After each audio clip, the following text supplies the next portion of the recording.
wabarakatuh. Kembali lagi dengan saya Fatimah Az-Zahra. Hadirin para pemirsa yang ada di rumah dan yang ada dimanapun Anda berada. Kali ini saya mau bercerita. Saya itu beberapa bulan yang lalu pernah ikut kajian Ustazah Halimah Idrus. Tahu kan? Kajian Ustazah Halimah Idrus. Masya Allah, kita doakan ya, semoga Ustazah Halimah Idrus selalu diberikan kesehatan, panjang umur, bisa membimbing kita semua di jalan Allah, di jalan Rasul, dan mudah-mudahan ya Allah kita bisa bertemunya lagi di dunia dan di akhirat bersama Ustazah Halimah Idrus, bersama dengan Rasulullah SAW. Jadi ceritanya gini, Ustazah Halimah tuh ceritakan ya tentang gurunya, yaitu Habib Hasan Baharun. Masya Allah ya, semoga Habib Hasan Baharun diampuni dosa-dosanya, terima amal ibadahnya, dan mendapatkan surganya Allah Subhanahu wa Ta'ala dan syafaatnya baginda Nabi besar Muhammad SAW. Habib Hasan Baharun ini adalah salah satu gurunya Ustazah Halimah Idrus, dan beliau bercerita tentang gurunya. Jadi gurunya itu punya muridnya itu biasa sekali suka ikut pengajian. Setiap hari ngaji sama Habib Hasan, selalu datang, selalu hadir. Sehingga kalau murid ini nggak ada, Habib Hasan tuh nyari, nanya, mana ya murid saya ini gitu.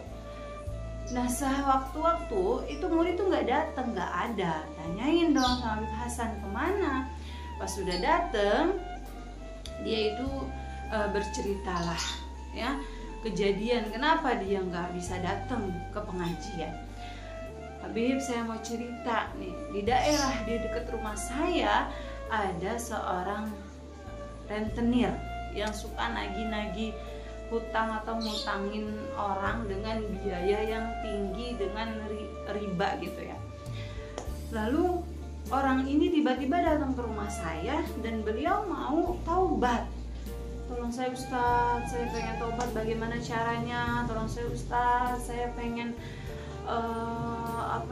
ke jalan yang benar. Pokoknya pengen taubat lah, gimana caranya nih? Sedangkan saya udah banyak sekali ngeribain orang.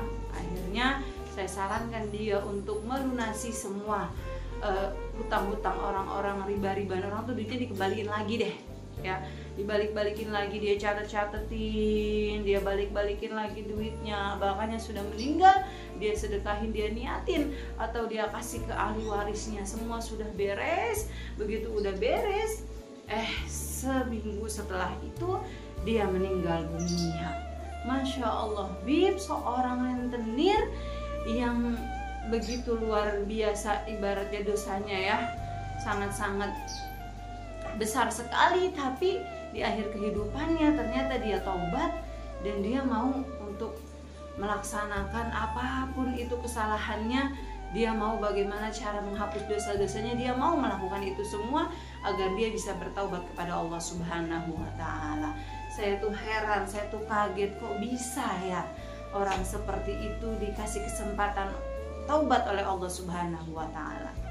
Cerita punya cerita, Ustazah Halimah Idrus meneruskan ceritanya.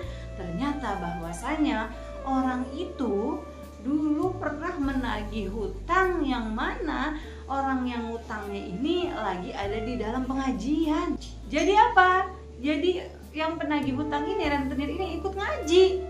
Karena dia cari-cari nih orang gak bayar-bayar utang nih, saya mau tagih nih. Ternyata dikasih tahu sama tetangga-tetangganya, katanya oh dia lagi ngaji tuh sama Habib Hasan Baharun. Akhirnya dia ke pengajian Habib Hasan dan dia ikut ngaji, padahal niatnya bukan pengen ngaji, niatnya mau menagih hutang. Tapi Masya Allah, tabarakallah, itulah keagungan Allah, kebesaran Allah. Di pengajian itu turun rahmat Allah, turun ampunan Allah. Begitu orang yang menuntut ilmu dimuliakan oleh Allah Subhanahu wa Ta'ala. Bahkan orang yang menagih hutang ini niatnya mau menagih hutang, tapi ikut ngaji gara-gara menagih hutang, dapat juga tuh maghfirah dan rahmatnya Allah Subhanallah. Jadi hebat sekali dari kisah ini ya. Jangankan orang-orang yang seperti itu niatnya nggak ngaji tapi dia bisa dapat keberkahan ngajinya, apalagi kalau memang kita yang niatnya benar-benar mau ngaji. Subhanallah, hebat ya nih ya para fans-fansnya Ustazah Halimah Al Idrus, para sahabat-sahabat, para murid-muridnya, pengikut-pengikutnya, Masya Allah luar biasa. Pengajiannya siang habis zuhur, tapi dari malam habis isya itu udah pada naruh tas. Hebat sekali. Dan mudah-mudahan itu keberkahannya luber ya, rahmat maghfirah Allah luber kepada mereka semua orang-orang yang menuntut ilmunya luar biasa. Mungkin hanya itu saja yang dapat saya sampaikan, kurang dan lebihnya mohon maaf. Akhirul kalam, wassalamualaikum warahmatullahi wabarakatuh.